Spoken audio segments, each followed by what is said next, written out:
All right. Hopefully everybody's there. Good morning. Good morning. I'm not hearing any music like I normally do, so I'm assuming everybody can hear me, but can you hear me, Miriam? Okay.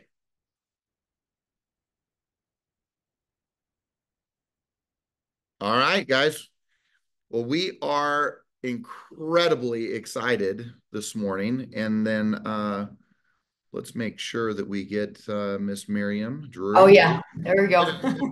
Now you can hear me. Now I can hear you. All That's right. Awesome. Hey, so I'm incredibly excited to be with you today. And I know that this entire group is also. You have been absolutely killing it. You're in the top 10 even this year and have been for a number of years inside the organization. You spent, of course, a number of,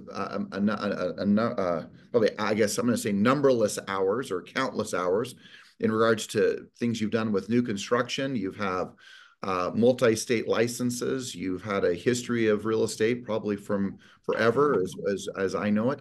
And we're just excited to be with you, Miriam. And thank you, everybody who's joining us. So, welcome to the Monday monthly coaching call. Thank you. Thank you for having me. I appreciate it. Absolutely. Hey, and you got some really good, cool stuff behind you. You got some Yeah, it pictures is just cool, like me. huh? I think mine are. So yeah, so it's great to be with you.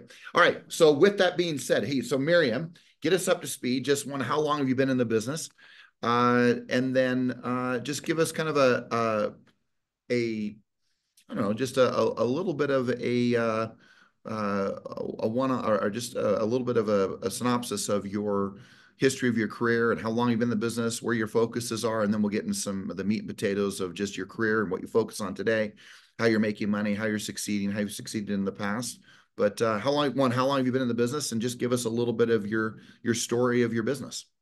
Yeah, so I started out, it was in 2003, and my brother is a real estate attorney, and he got me kind of involved in real estate. He taught me how to like we purchased with him foreclosed properties, bought them at Scott Matheson Courthouse, cash deals, and kind of high stress, but we did that for several years, survived 2008. My husband is a construction teacher and also a contractor. So we would buy these houses and I check title and all of this. And I didn't even have my license at the time. I was just kind of going through his coaching. And we fixed up these homes, sold them. Then through '08, we had a few that we couldn't sell, and we had to rent them. And I kind of worked through, it was kind of like a doctor or a patient where you've had like an experience with a good doctor or a bad doctor. And I had a lot of experience with where it was our own money, our own investment, just agents that I wish they would have done this, or I wish they would have done this, and and then checking values and things. So I ended up getting my license, um, and and one of the things I did it for our company, but I also wanted to do it for others because what I had experienced as a client too. I wanted to do that for my clients and make them feel confident, make them understand how to sell real estate, understand what they needed to do to get their home sold. And so once I did that, I realized how much I loved helping other people, and then my it has just kind of snowballed. Um, but I think the core of what I believe is you take care of your clients and they'll take care of you. And Yeah. so it's more about like a relationship that you're building with people.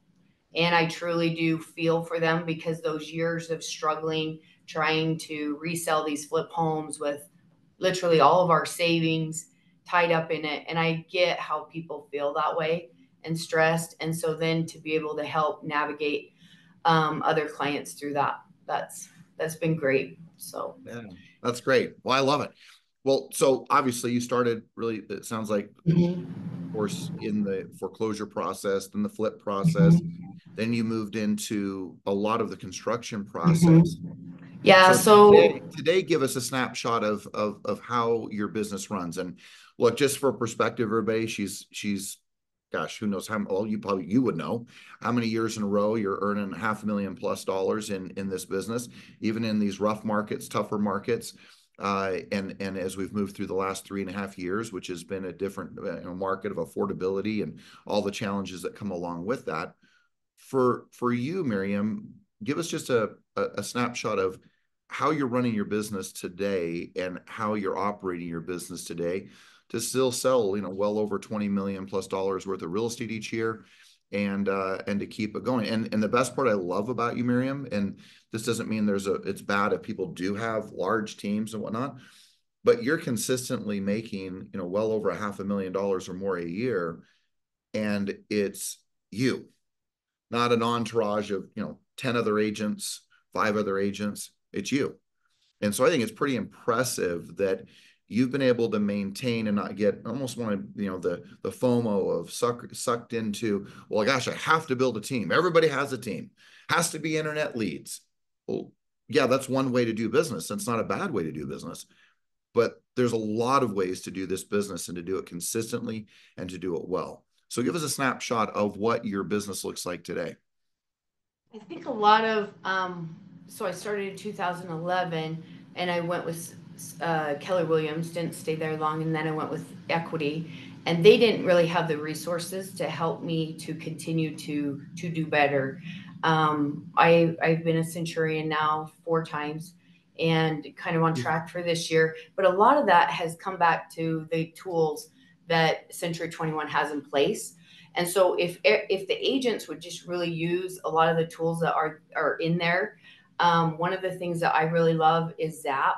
I put where it will do a home value search for a lot of my clients, and so that's kind of like a silent marketing that I think people overlook a lot. So that's giving your clients the knowledge of what's listed around them. And so I always, when people will ask like what helps, and I feel like that really helps a lot. So Russ is great to sit down with you, enter in all of your clients and the zip code or the address of where they're at. That will send them. I will have people call me and say, oh, this, the neighbor next door just listed, and it actually looks as if you sent that to them. They feel individually connected. So that's a process that Century 21 does and has in place already. And I think that's a huge tool. And that's one of the reasons I switched over. It's based a lot like on how Zillow sets up searches. So that's been really helpful. I think having a great mindset, and that's something that I appreciate, with Century 21 and George, like everything's a mindset. Yeah, we're in a tough market, but there's a lot of great opportunities still. What are you focusing on? Are you focusing on the negative, or are you focusing on what you can do? People still have to sell their houses. Yeah, interest rates are higher, but they still have to buy something. Rent is 100% interest. It's just people are so fearful. And if we don't help them through that, everything will freeze. Absolutely. Um, So let me just summarize. Well, and we're going to get in. I want to get into some specifics of mindset and things like that. But if I take just your basic business today, you're not doing. Are you doing flips? no flips, new Okay. construction. You're not So our necessarily. company's You're been not. doing And new you're not doing construction. foreclosures. No, I do have some clients that do foreclosures, but not personally. I Okay. have several You have clientele investors that that's I looking. work with. Okay, perfect. And then your primary business today, though, is your sphere of influence. Your primary business, and you're still doing some new construction, correct? And I have some builders that would like me to sell for them. Yeah. Okay. So, I mean, obviously there's so many builders in Utah, and more than 33% of the transactions in Utah today are new construction. If you were giving advice to someone to say, hey, how do you get a builder, other than it's, what some of them, of course, I know are related to, but there's ones you're not related to. So how do you, if you were to give encouragement saying, hey, 1 out of every 3 homes in today's marketplace is a new construction, how would you approach getting builders? Because there's so many builders out there. Even the Mm-hmm. little mom and pa selling, building 10, 15, 20 homes a year. How would you Mm-hmm. get a builder today? So you can always check, and we have this because when they pull a permit, what builder is building and where.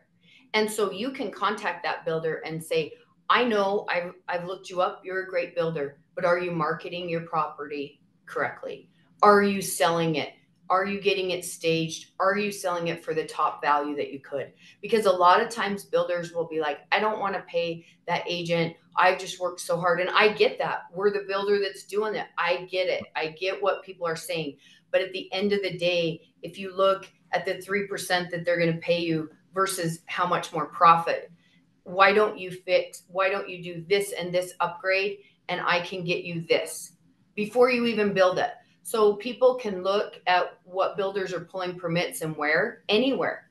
That we get calls all Actually, the I don't time know the answer to that, Miriam. How would they go about finding permits? Where do they go to see that? at the I cities. actually don't know the So answer. so After I will 42 get years, I so don't the even know the answer to that. Yeah, so the cities have the pulled permit. So we'll get calls like, "Oh, would you want to? It looks like you pulled a permit.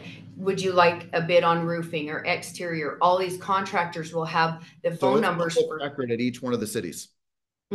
any of the cities. If you're Okay. working in that area, and just say, "I don't want to see you underlist your home."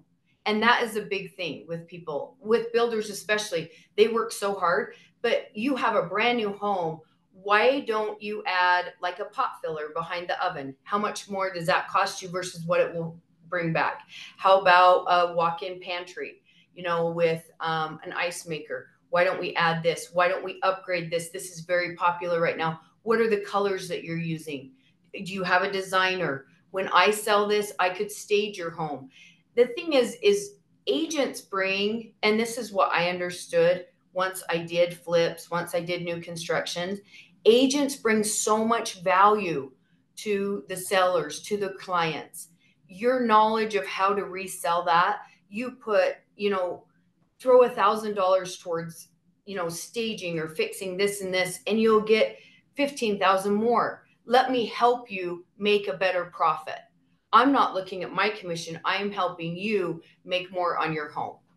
Just like you do for any other listing. Like you go through a listing and you say, okay, you need to declutter, you need to do this. You can do the same with a builder I because they love it. have an open palette.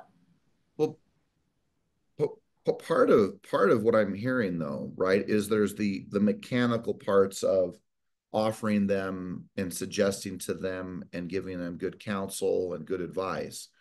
But there's another component to this to where it's evident that you have come to the realization of your value. If you how like, because here's the thing, if someone knew they had value and then took on, let's just to your example of, let's just say, multiple cities across the Wasatch Front and Washington County and whatnot down in St. George area. If someone believed that they brought tremendous value to a builder, well, obviously they'd speak differently, they'd talk differently, they'd hold a higher level of confidence and certainty when they were talking to that builder.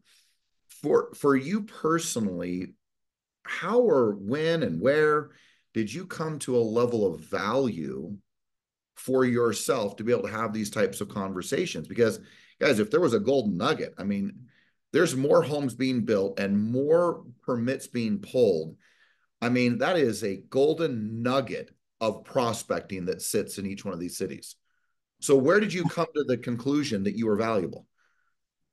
I felt like when we did the spec homes and we would do everything that we knew possible, but I didn't feel like that real estate agent marketed it or well, or they didn't return calls or whatever. I realized that that was something that was missing in our business, right? But as I go around, like just for instance, we're doing a spec home up in Harriman. And I went and checked out the other builder of what they were building. Okay. They had them list the home. It's not clean. It's half done. The agent didn't call me back. There is no question that I could add a lot of value for that builder. I would not suggest to have the house half finished.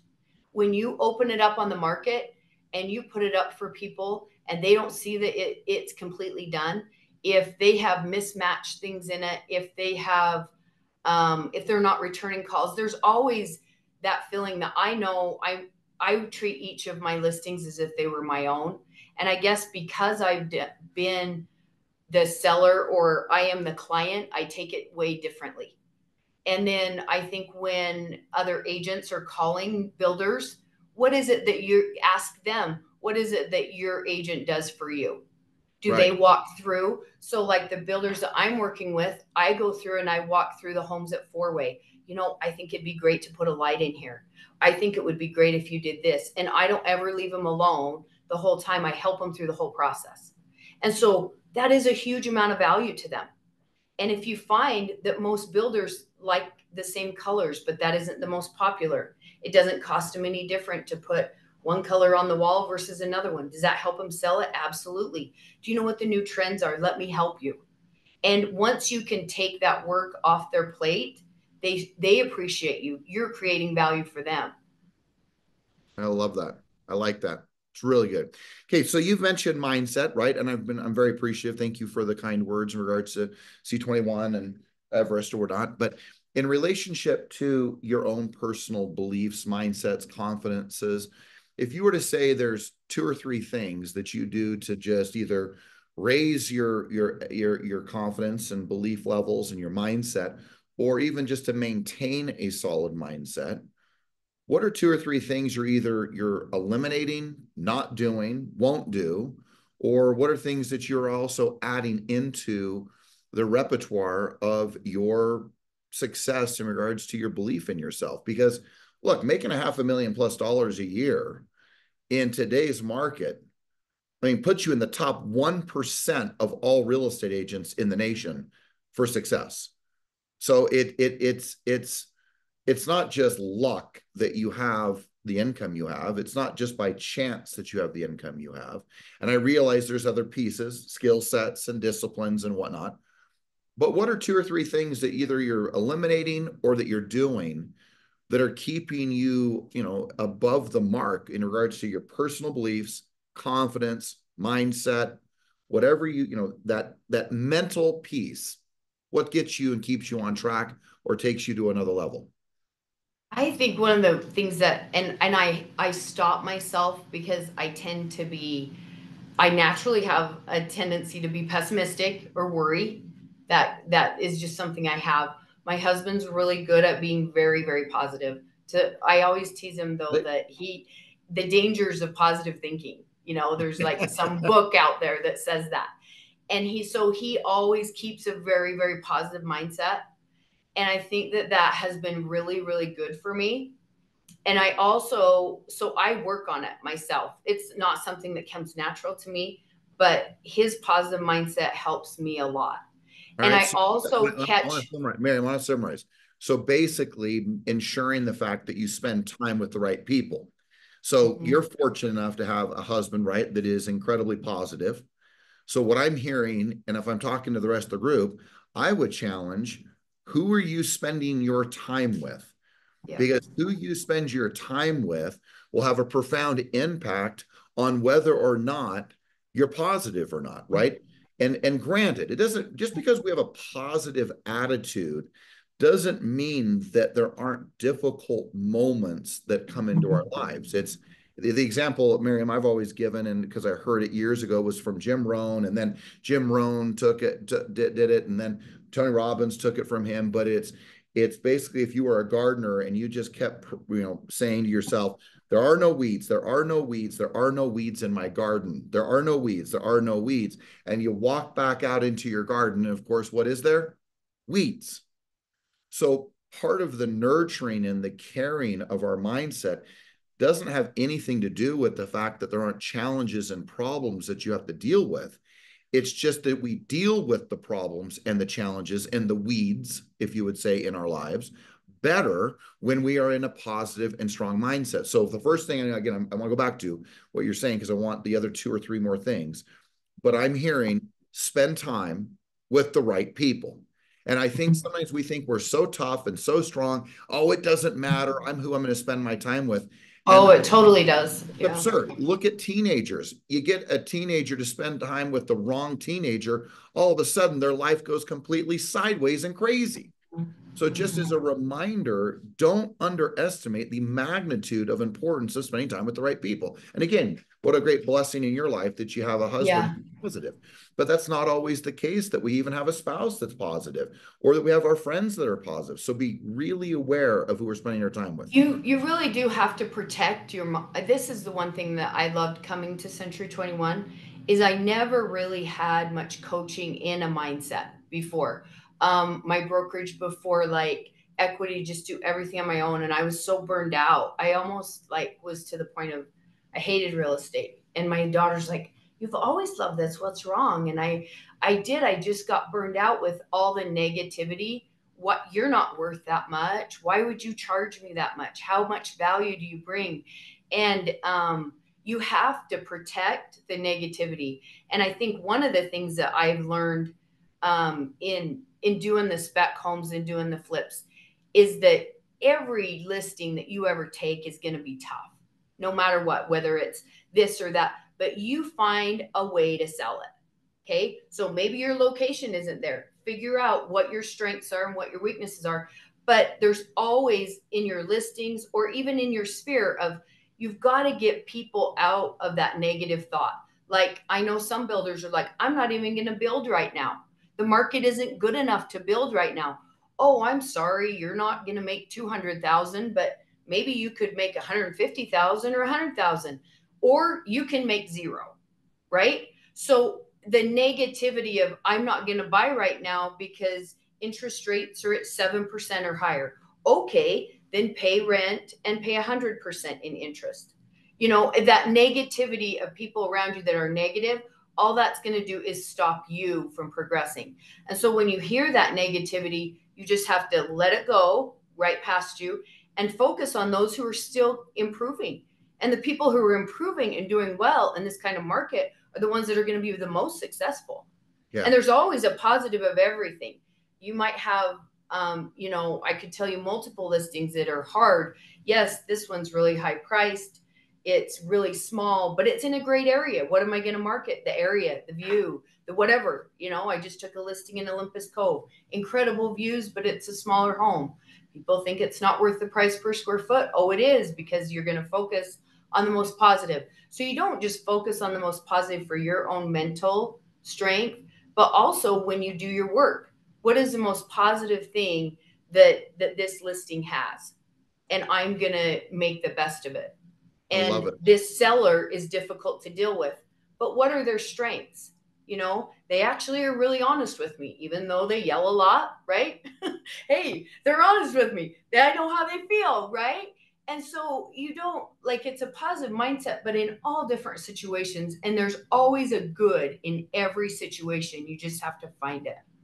I And I love that. think that I, positivity I mean, helps I you. hope everyone's hearing that. I mean, so I'm hearing spend time with the right people. I'm hearing, man, if you have difficult things ahead, whether it's a list, anything, but a listing, right, as an example you gave, can you find the positive in that? And I think we're engineered at times to where we choose to focus. And if we can all wake up, are you the person who is always focusing on the negative, or you may see Mm-hmm. the negative, but then how do you turn it into a positive? And I love how you're speaking to the fact of find the positive, because look, you Mm-hmm. have a better chance. We all know this. We have a better chance of success and things coming together in a positive and profound way than we do if we stay the course in a place of negativity. And it's like momentum. The more negative we are, the Mm-hmm. more negative we become. So And remind the ourselves reality of the is it momentum. shuts everything down, right? Yeah. So like I talked to this other agent, they're like, my builder isn't even building right now. It's not worth their time. Well, really? What are they going to do with all their employees then? Is everything shutting down? And how long can you shut down? That's their job. They're in a state of fear. And that's our job, is to bring them out of that state of fear. You might not make as much as you did last year, but you'll still make really well. And you never know. The thing that like gives me, when you were talking about like the confidence of helping somebody Right. Right. do well, I guess in the over 20 years I've been doing this, 25 years, There is always a home for someone. There is always a home. You have to find that right buyer. And if you keep working and working and working at it, they're there. People love a new home, like people coming from California or anywhere. This is a brand new home. I don't have to do anything. That is something that they love. Also, a fix up home. They don't have to do anything. My husband's not going to have to work at all. You know, buyers love that. And so, if you have a home that's ready to go, I guess that gives me the confidence of continuing these specs. I've seen it over and over. They might be tougher to sell. It might take me a little bit longer. I have to dig my heels in to do a lot of open house. I have to door knock. Whatever you got to do to get it sold. So it's one buyer, right? Everybody can do that. But to say I'm going to shut down a whole business because I'm scared of the world market is really sad that they're in that type of negative mindset. It is. And then if you think, if you just focus on just the agent standpoint and the belief system as to whether homes are being sold or homes are being purchased, I always have to remind myself, and I've always had to do this almost all my career, because it's easy to think that, let's just say, if this home doesn't sell, well, then we just have the human nature is, well, then that means all homes aren't selling. Well, if Yeah. people aren't buying a house, well, then everyone's not going to want to buy a house. And so I have to Mm-hmm. remind myself that no matter what, and many of you even on the call today or on the Zoom know this, I've said this, and that is, just remember the fabric of, the American dream is home ownership. And although it has become a little more difficult, or maybe a lot more difficult, the reality is there's people who can still buy. There's people who are getting job promotions. There are people who are getting transferred. There are people who are getting inheritances. There are people who Mm-hmm. are dying. There are people who are getting divorced. There are people who Mm-hmm. want to buy investments. There are people who Exactly. want Yep. to build new homes and builders. There are people who are losing their homes in foreclosures. There are first-time home buyers. There are grant programs. I mean, the list goes on and on of being convinced mentally and even emotionally that homes are being bought and sold every single day. Our job is to get involved in those sales. And when we get involved and bring, to your point earlier, your value, your leadership, maybe it's even a more summarizing word to use, your leadership to the table, well, then all of a sudden good things begin to happen. Let's switch gears just a little bit, Miriam. So in relationship to a schedule and in what you focus on a daily basis, what are some of the, almost what you would say, the non-negotiables? What would you say are some of the key things, either in a day or a week, that you say, man, this is what I'm going to make sure happens every day or every week so that I can continue to have this success in my business? And that you're not, I mean, I know you well enough. You're not just sitting there waiting for the phone to ring. You're not just, hoping that business comes to you. And although all of us will hope that good things will happen, and I get that we all have a measure of hope, but it's not a good philosophy for business. So, what are some of the particulars, and maybe even just some of the simple things that you do every day or every week that ensure your success in this business? So I believe that relationships are the most important. And whether one of the things I always do is I want to always make sure every transaction I have, and they've been complicated lately. Like I have one listing I've had under contract 3 times. It's been tough, right? Like inspection didn't fall through, but I baby that because one negative is 10 times worse than a positive. And at this point, if you can keep I really believe in keeping the transaction really good and the trust with your clients really good right up until the end. Don't drop the ball. Don't ever drop the ball on, always keep your communication good with your clients, and make sure that they believe that no one else could have sold this home better for them. Even with all of the roadblocks we had, you in the end became the hero. That person will then refer 10 more. This listing I have even now, they're like, we've had such a bad experience with agents who have done this and this and this. I said, that isn't going to be the case. I'm going to stick with this until we're very to the very end.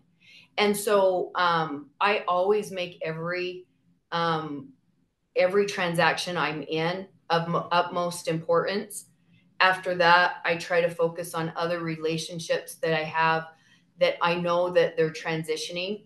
They're either going to be selling or buying, whether it's a death of a family member. I have a lot of those lately, just selling properties because of a death of a family member or sickness.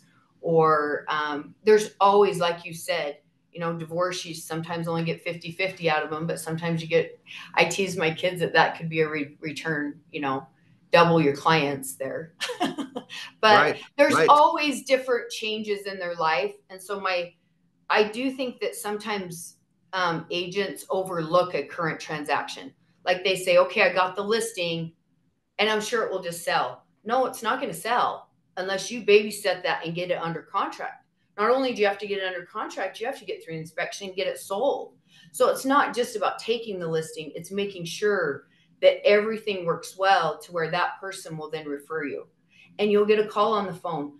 This person referred me. They said you did such a great job for them. Can you help me with this? And that's what I take personally. What do you do to tell us what you do to, I mean, obviously the client experience, just when the deal is happening and it transitioning by word of mouth, perfectly said and beautifully said. I look, if this group of agents that are listening and will listen in the future, because this will be recorded to go out to the company, if you're not working your sphere, you are really sabotaging your business and your career. That's right. Yeah. And I've always said this, if your business isn't getting easier, your sales price is going up, and people are still asking you what you do for a living, you're really screwing this whole thing up in regards to your. Mhm. So just what's one or two things you do to, So aside I'll check from a back. beautiful from a beautiful I customer experience, but what's some of the maintenance that you do for past clients, your centers of influence? Just give us some of the things you do regularly, annually, that help you succeed and stay connected to these people. right. Beyond just So one I'll. client experience, and then of course word of mouth and doing it well. What's some of the Mhm. that you might do on an annual or quarterly basis? So I always like check back with them. Well, you always have your birthdays. You have the client appreciation, which I really appreciate. There's so many things that Century 21 has helped me in my success. A You lot just of that you is plug and is you plug and coaching. play on so many of these things, right? Yeah. So you have your client appreciation. You also, after they move in, how I check back with them. So I'll go back and say, do you like the neighborhood? How are things working out? Do your kids like the school there? Is all their family at that point. Is this son come back to live with you? Where is he going? Oh, is he looking for a house? Oh, this daughter's getting married.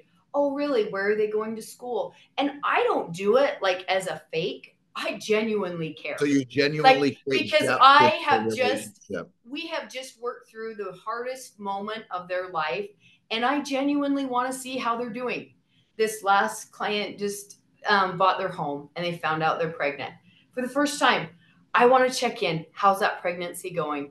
Do you like the home? How are things going with that? And I will spend time to go back. So not only did you just sell it, but or they purchase something, you go back, and so I'll go back through my transactions and either call or text them. And it's not necessarily to get, I don't do it as I'm trying to get another lead. I really care about them. And then they're like, I actually have a cousin that was looking to come to this area. They just graduated from so and so, but they'd really, and they'll start telling me more about family. Miriam cared about me. I'm going to refer this person to them. She called me back. She cares about our family because I genuinely do. I really do, because we have just spent all this time together. I've even had clients call me back. And that was my wake up call. Like, they do want to hear from you. Like, I really miss our texts. Are you okay? Because we just went through, when you have a listing and you work through that really good together, that builds that relationship. And then afterwards, you can follow up with them. And then they have those branches of people they want to, oh my gosh, that was such a great experience. My niece just had a really tough experience. Could you help her with this? And everyone has either, like you said, those life changing events, they're happening all the time, and so it doesn't believe that we're all market driven. Whenever I hear people say, oh, the market's so tough, it's just, I mean, that might be the world market, but what is your market? What are you doing? And to me, it's relationships. Well, you go, you know what? You are so, gosh, this is so good, Miriam, because what people are hearing this is what you're really talking about is taking control of your life. And the thing that I find fascinating is that we are so quick to look outside of ourselves for the answers or the solutions to our challenges and problems. Let's say we're not selling enough real estate, or we don't have enough transactions, or we're not earning enough money.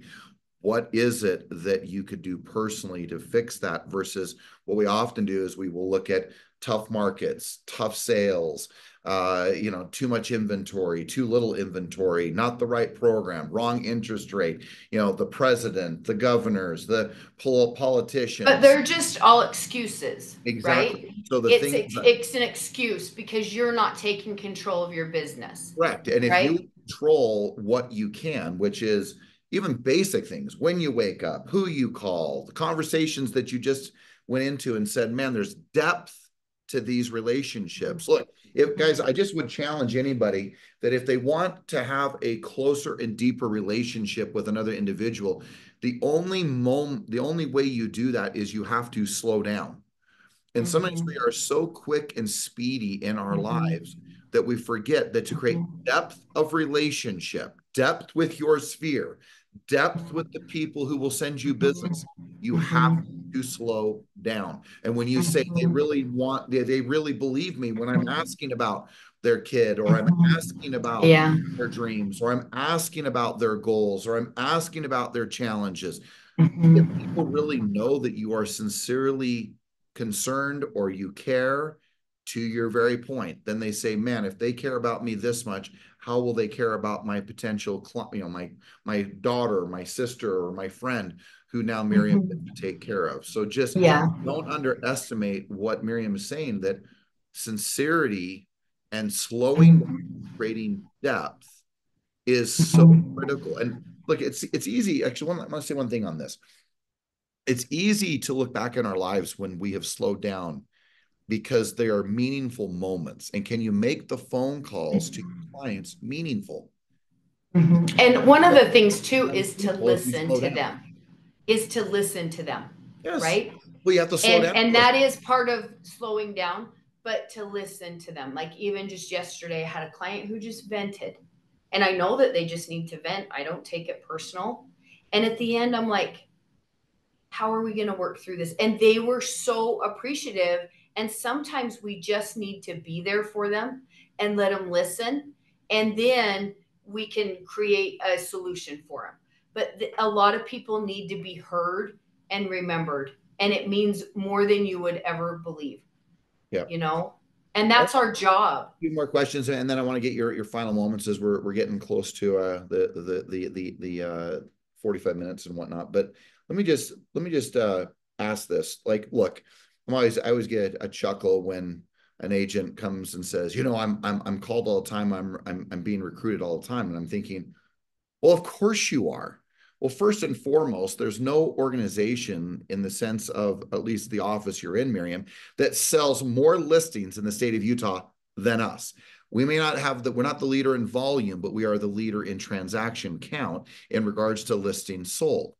I think we're number two in regards to total transactions as individual offices if we take the Union Park office. So it would be ridiculous to think that any and all of us aren't being recruited every day.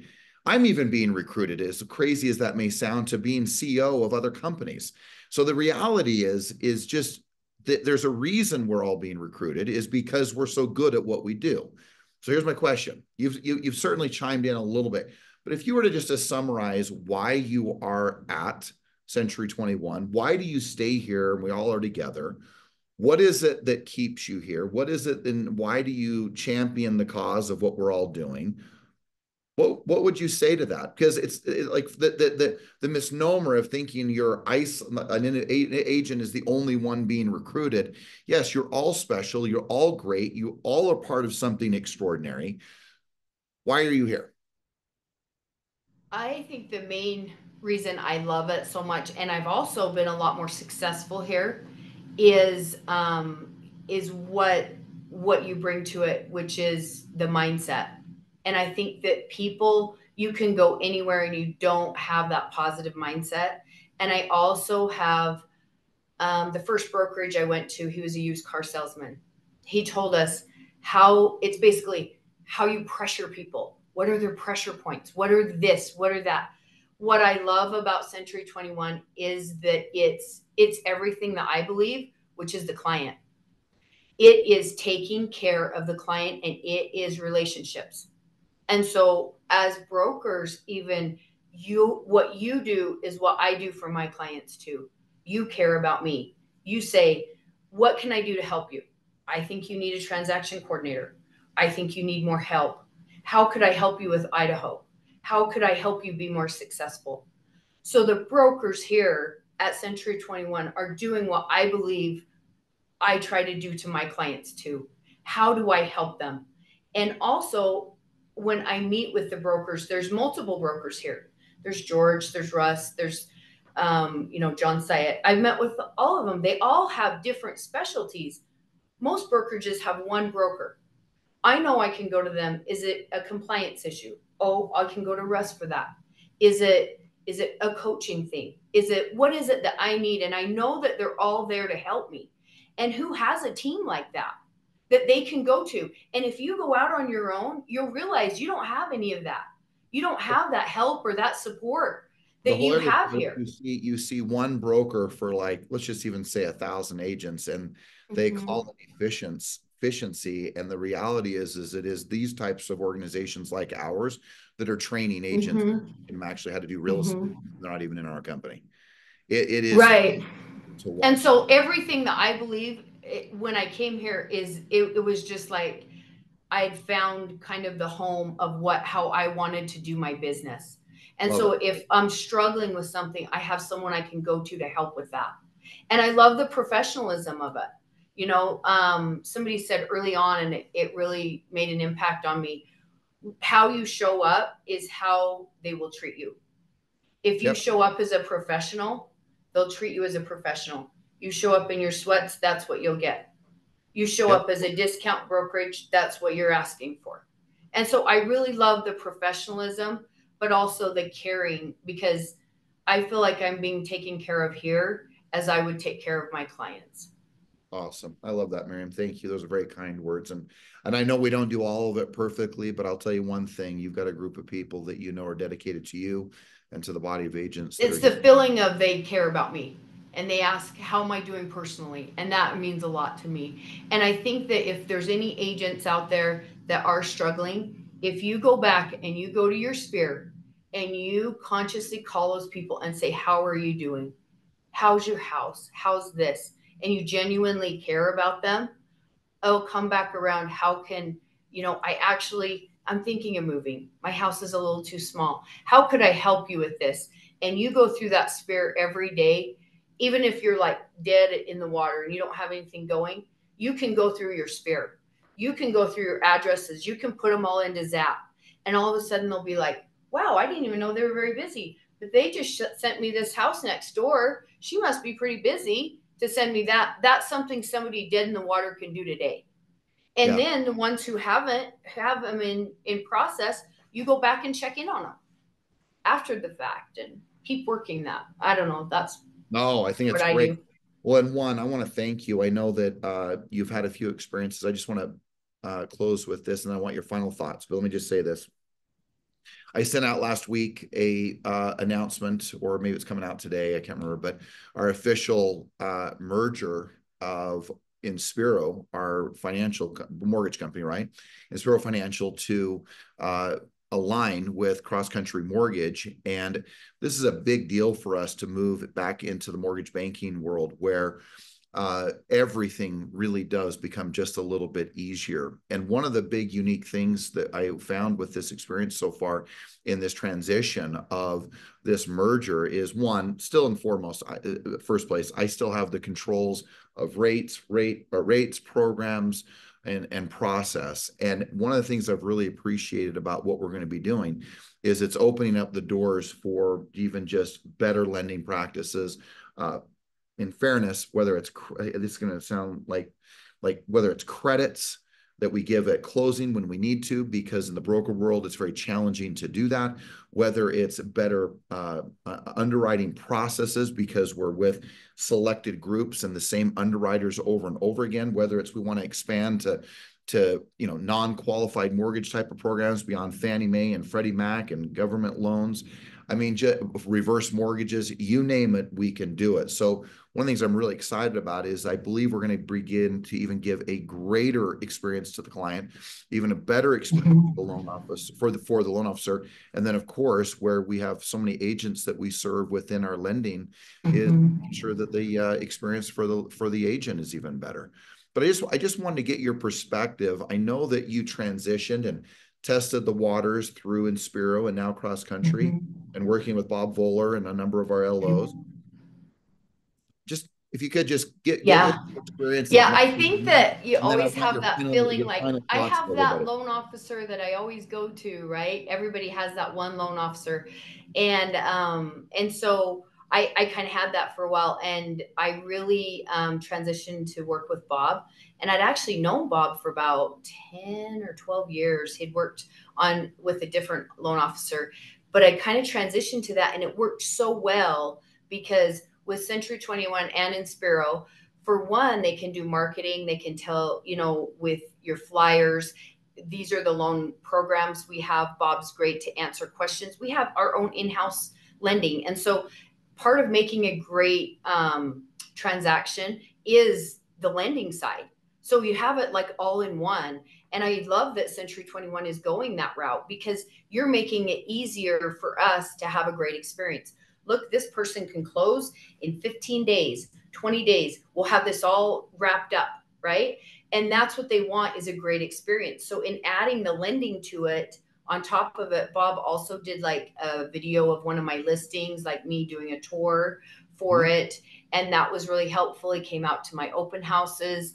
He was able to answer questions of just people coming in. How much would this be, payment wise? And they're always happy to do that on your flyers or your open houses. So that's just another level of support that you have to make sure that your transaction is well taken care of. Because honestly, I've had some bad experiences with loan officers, and I feel really frustrated because my name's on the line to do that, and I referred them. And so it's very I'll say as if important there's to me. problems, right? You can either come speak with me, you could speak with Kenzie, you could speak with Mm-hmm. really, you know the people who are making some of the decisions, Mm-hmm. or even if there was an error or mistake, you can get cleaned up, Mm-hmm. solved, handled, instead of going into some abyss where no one knows what's Right. going And on. I think any agent out there that is questioning it, like try it, because I really have turned a lot of trust over to Inspiro. They've been really, really good, and all of us need a good experience from the sales to the buy, and that will just double that. And like, wow, they took care of me completely. Yeah, So yeah, I love that, because the frustrating part for me is we work so hard to have it be a great transaction, and the loan officer dropped the ball, and you go to closing and they don't know right, how much you're supposed to bring in. They don't know anything. And you're like, wow, and I referred him. That's bad on me. So correct. guarantee Inspiro is going to take care of you just like Century 21 has. So No, I definitely give them a shout. Like no, seriously, thank they've been you. great. Thank you. All right. Hey, so, Julie Newey asked if it's important to get licensed in other states, only because I was just going to, I may I'll quickly answer this for you, Julie, but Miriam does a bunch of business and they have family property and all sorts of things that she's doing in Idaho. So it's really relevant for her to have a license there because she sells there personally. Mm-hmm. If you're going to go sell in that state, yes, you'd want a license. Otherwise, if you're just referring things out, you don't Mm-hmm. do a license in another state because the other agent would be handling Yeah, and that. Bear Lake's right on the border, Right. so I was always like just jumping over. So Yeah. yeah. Final thoughts from you. If what final advice would you give to an agent, either that's struggling or wants to take their business to the next level, or even as you think about taking your own business to the next level? What advice would you give us? And then we'll wrap up. But I want to hear your final thoughts. I think the main thing is to just focus on being positive. Like, um, tap out the negativity in your life, whoever it is or whatever it is. if you're watching something negative, there's always that great, there's always miracles. You have to look for them. And there's always positive things out there. I think everybody can always say how negative the market is, how negative all this is, but there's still people out there way succeeding, and that can be you too. Yeah. And all of you have relationships, build them and help people. Truly do your job, and like the knowledge you have as an agent, share that, because selling or buying property is the biggest investment anyone makes. And if you can be involved in that, think of how life changing that is. Don't ever underestimate the job you have as an agent. You're changing people's lives. I think a lot of times people just look at it as a check, a closing. You've just changed that person's life. You got them into a neighborhood that will affect their kids for generations. Like, it's a big, important job we have, and take that seriously, and keep positive. There's great things going on. It's how you view it. Yeah. So, Well, I love that. Miriam, I just want to point out just a couple things as we wrap up. Number one, it is evident not only that you are a great leader, but there's a few qualities that I have seen very quickly from you, which is, and I've seen them before, of course, because we've spent time together, but your passion for not only this business, but your passion for doing good for people, and truly elevating and bringing value to their lives is a tremendous asset as a leader. I've also noted one other thing, and I was listening to a talk years ago. It could have been nearly 20 years ago, and it and the speaker said this, and it was it was at a Century 21 event. I think it was like 16, 17 years ago, if I did the math. And I'm listening to this speaker at the convention, and he said these words. He was a former astronaut, or I guess always an astronaut, but he was an astronaut, and he'd gone to the space station.